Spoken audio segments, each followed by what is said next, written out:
Hello guys! Welcome back once again to my channel. This is me, Marcel Penay, Lola Yang Houseplant Lover.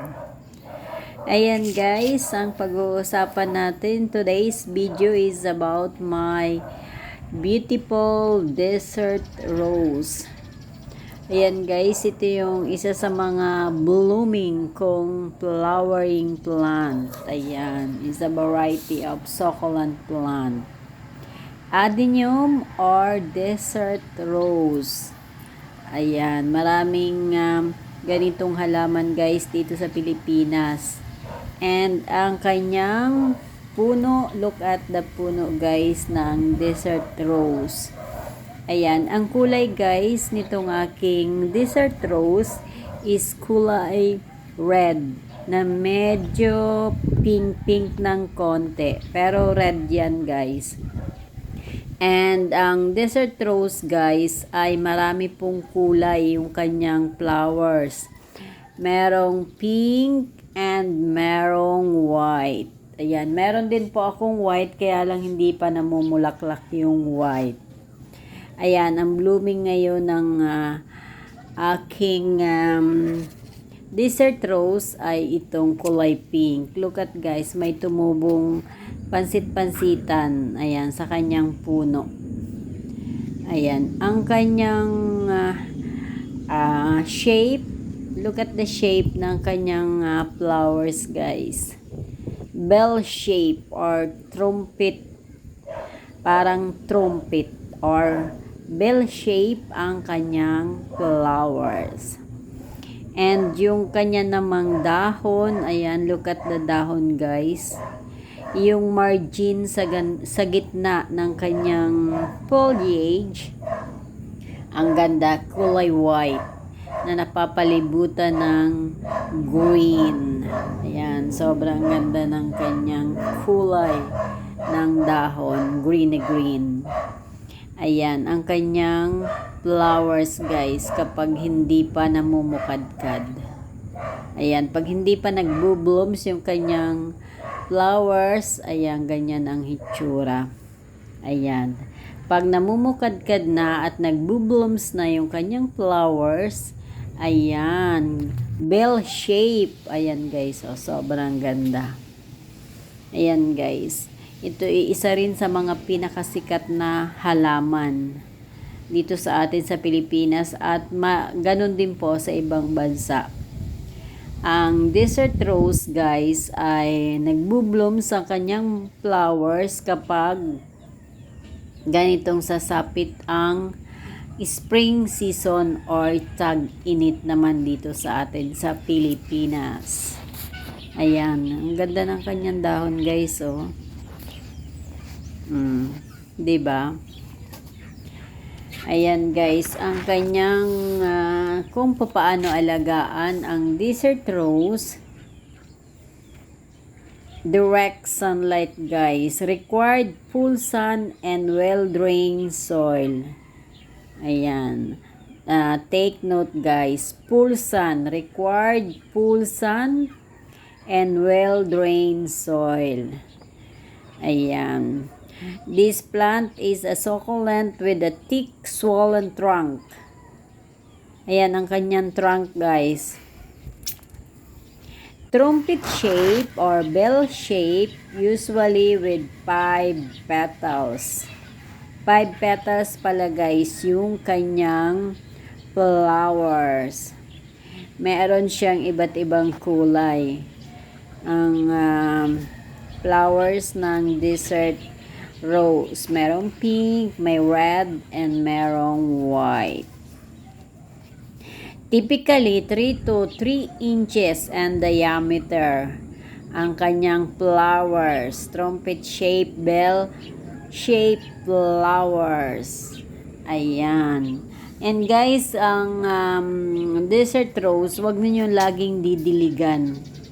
Diligan nyo lang guys as parati kong sinasabi na ang mga halaman, mga succulent plant guys, very sensitive yan sa pag watering ng kanyang puno. ng kanyang mga halaman. Kailangang make sure na ang kanyang lupa ay dry na bago diligan. Ayan, para hindi mamatay ang ating mga variety of succulent plant. Ayan, look at guys, ang kanyang flowers. O, di ba ang ganda? Sobrang ganda ng ganitong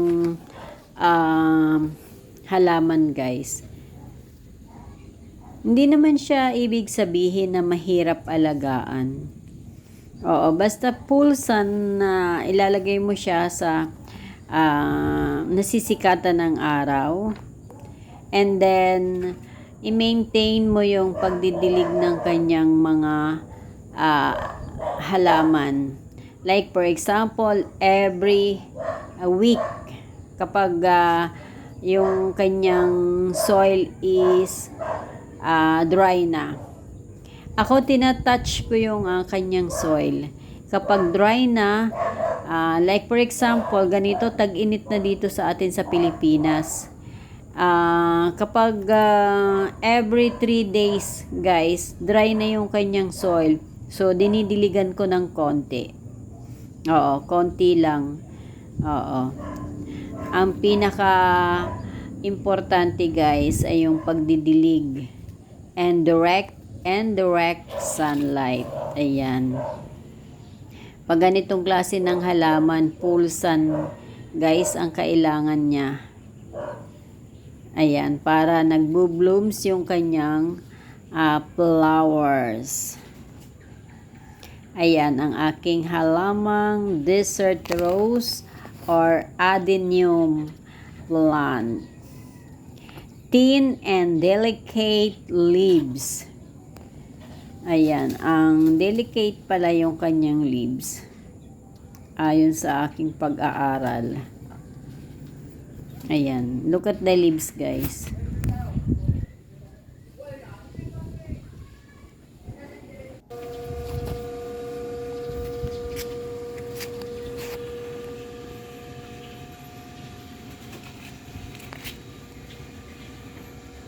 Ang ganda, ano, guys?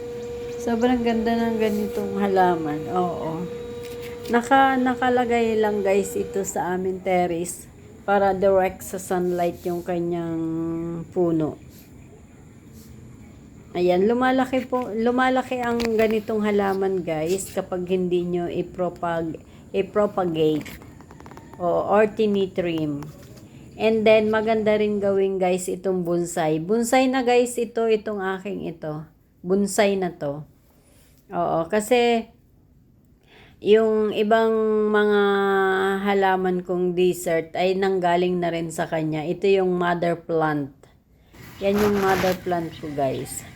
Oo, dalawang klase guys, dalawang variety of desert rose ang meron ako.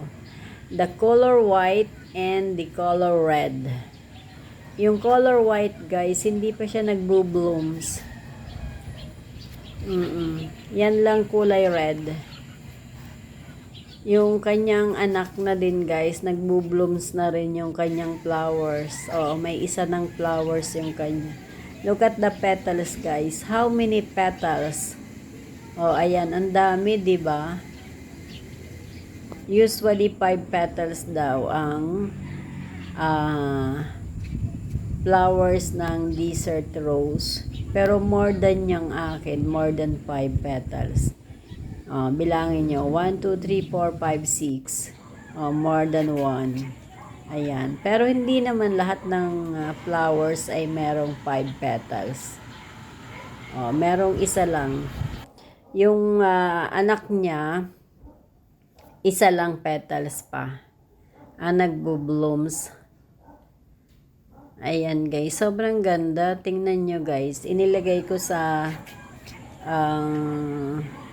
aking bougainvillea para sobrang gandang tingnan.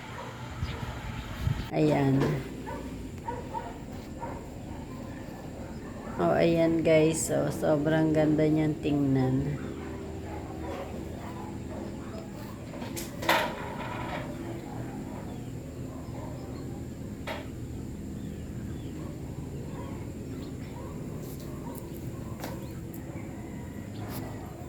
Ayan ang kanyang puno, guys, oh.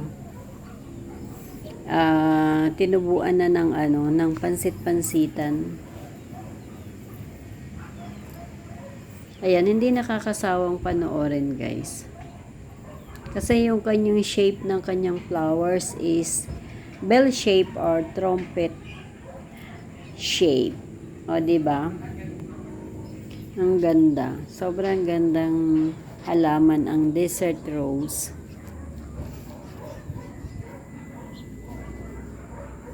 Ayan, guys. Thanks for watching.